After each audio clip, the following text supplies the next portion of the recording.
Hello, friends. My name is Daniel Miller, and I want to thank you so much for being here with me tonight. Since August 24th, 1996, I have dedicated my life to seeing Texas live up to the promise of the opening words of the Texas Constitution.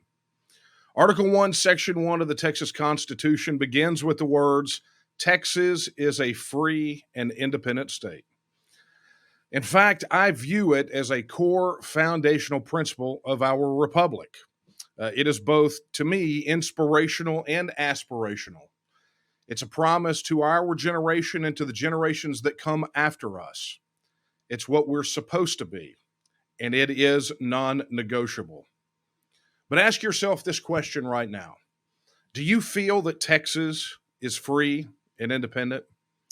You see, as Texans, we are at a crossroads, a decision point in history.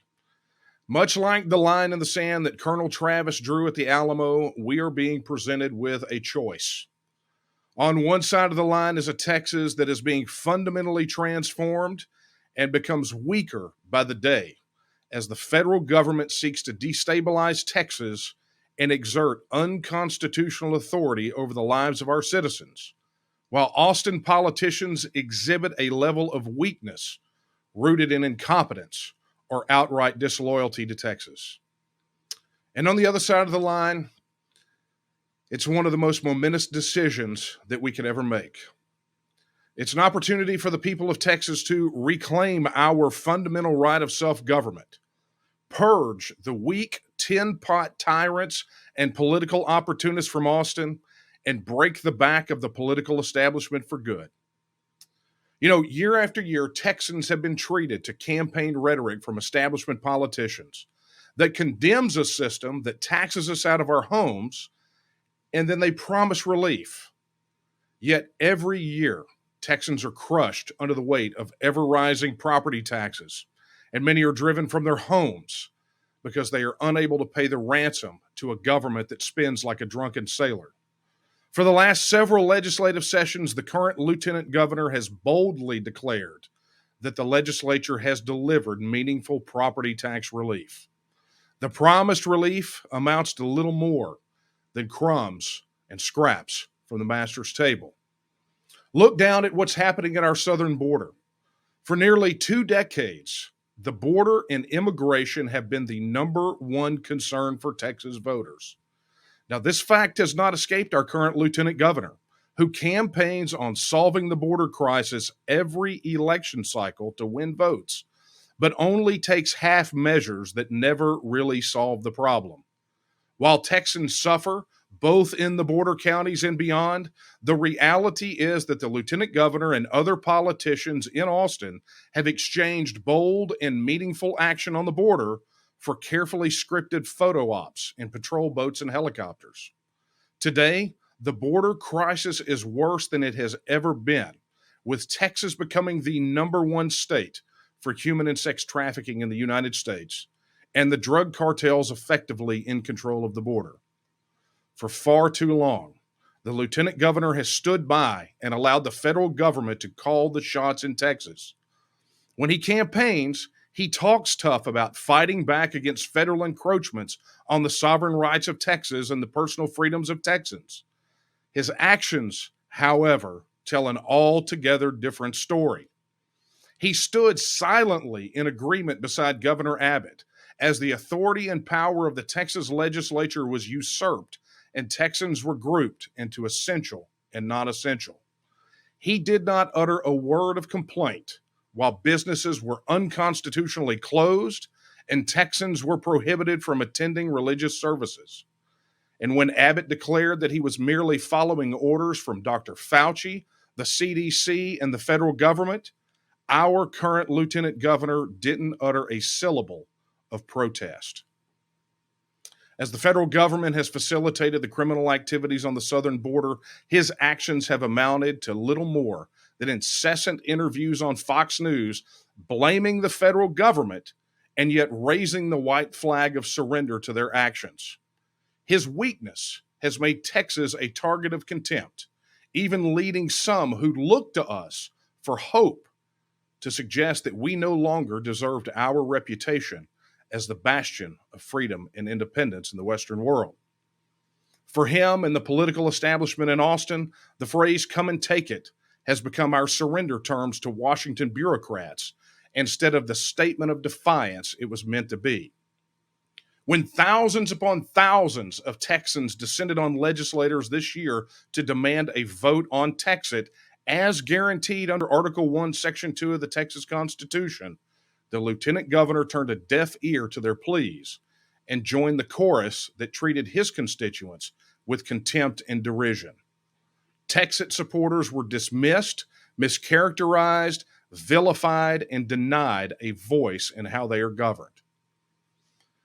This history of mismanagement and campaign conservatism extends to all areas that touch the lives of Texans. We should not have to beg our elected leadership to fix the power grid or restore parents as the primary stakeholders in their children's education.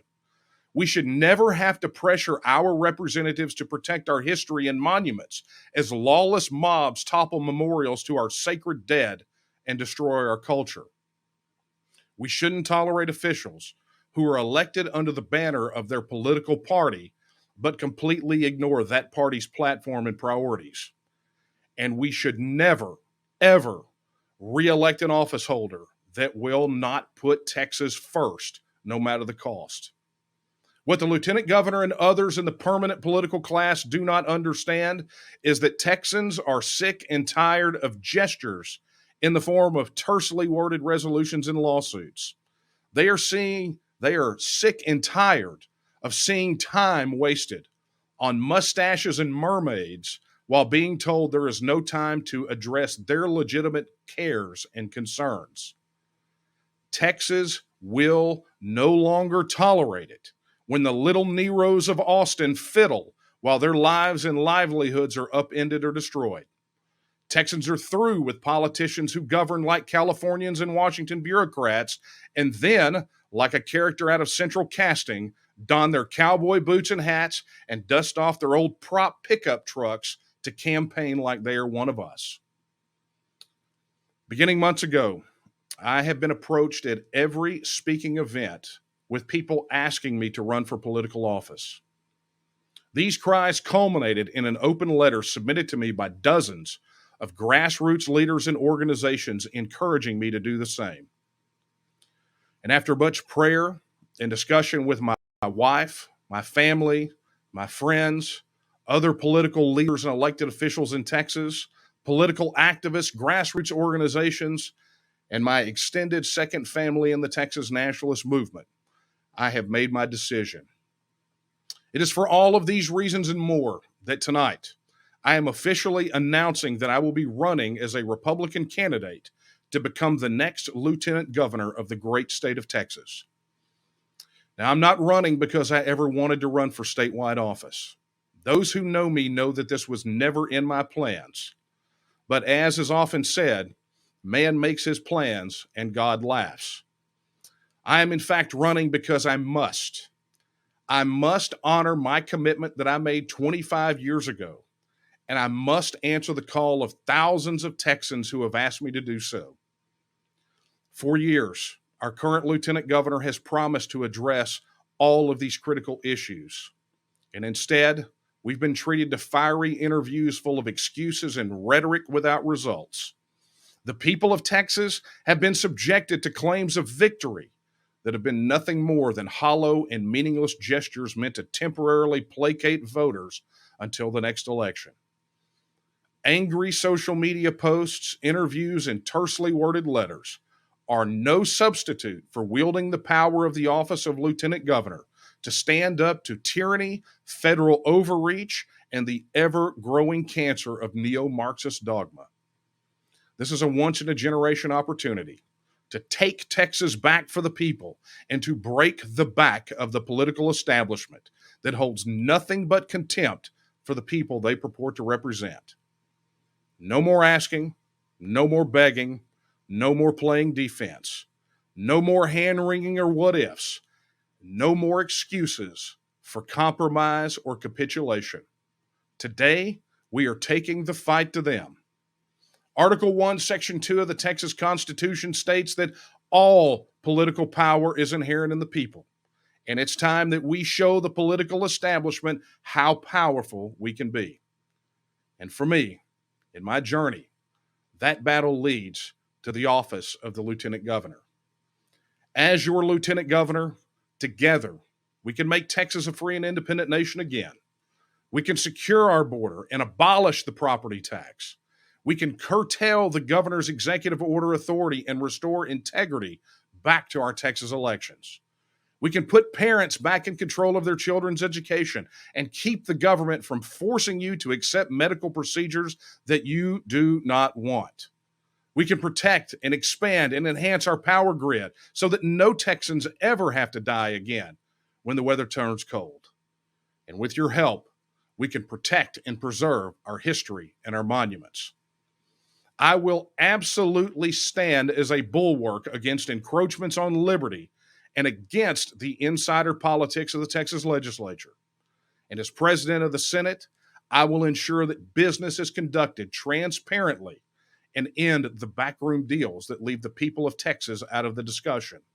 I will give a voice to the people of Texas in determining their political future and reasserting the independence of Texas.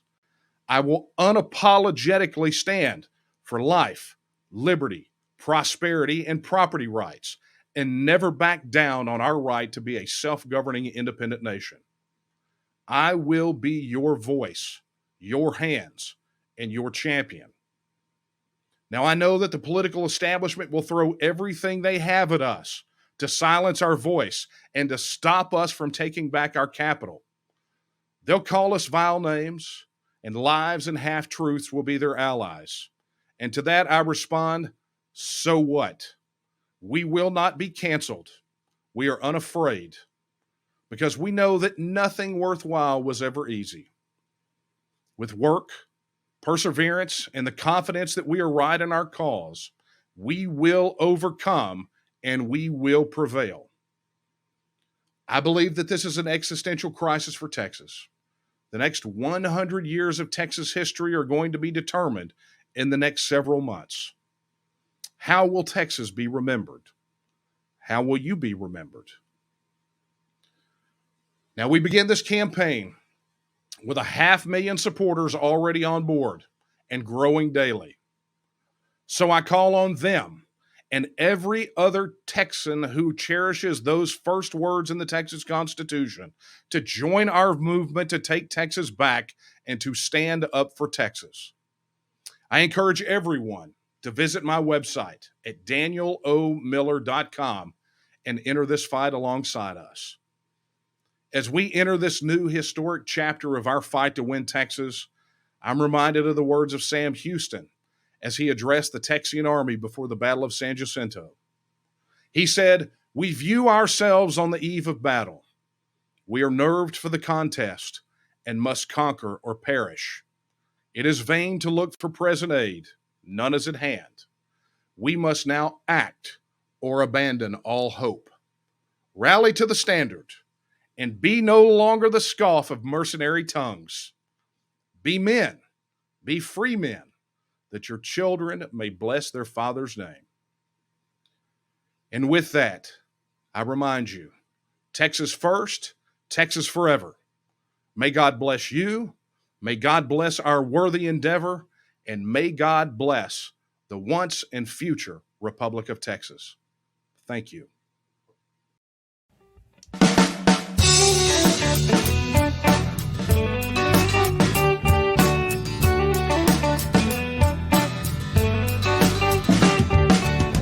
Well, the people in power, whether red or blue, they could not care less about Texas, me and you. They created this give me country that don't value hard work. For a Texan to survive, all we need are some seeds and dirt. Texan rise, don't you hear your call? Got to save your country before it's long gone. Texan rise, don't you hear your call? Got to save your country before it's long gone.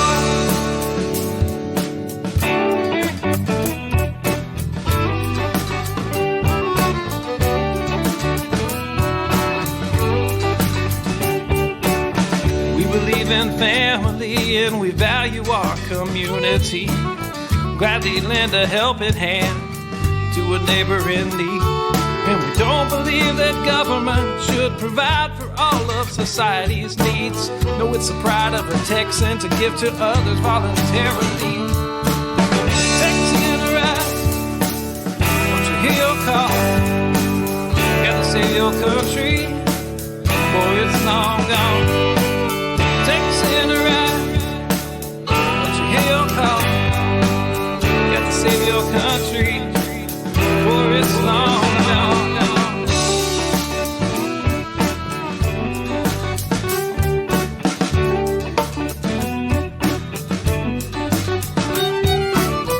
They like our tax dollars and they love our natural resources. They don't want to see us driving trucks, they'd rather see us riding horses. And now they want to ban our guns, you know, especially the ones that look scary. But may I remind you of the Gonzales Cannon and the Alamo heroes we buried. Texan rise, don't you hear your call? Got to save our country, for it's long gone. Texan rise, don't you hear your call? Got to save our country, for it's long gone.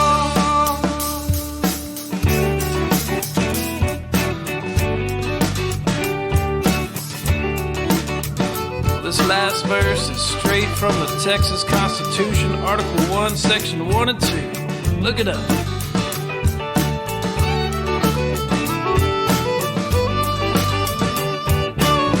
Texas is an independent state, yet presently we suffer. We no longer possess the right to locally self-govern. And now it's time as a people in which all political power is inherent. And in such manner we find expedient, we reform or abolish our government. I said, Texan rise, don't you hear your call? Got to save your country, for it's long gone. Texan rise, don't you hear your call? Got to save your country, for it's long gone.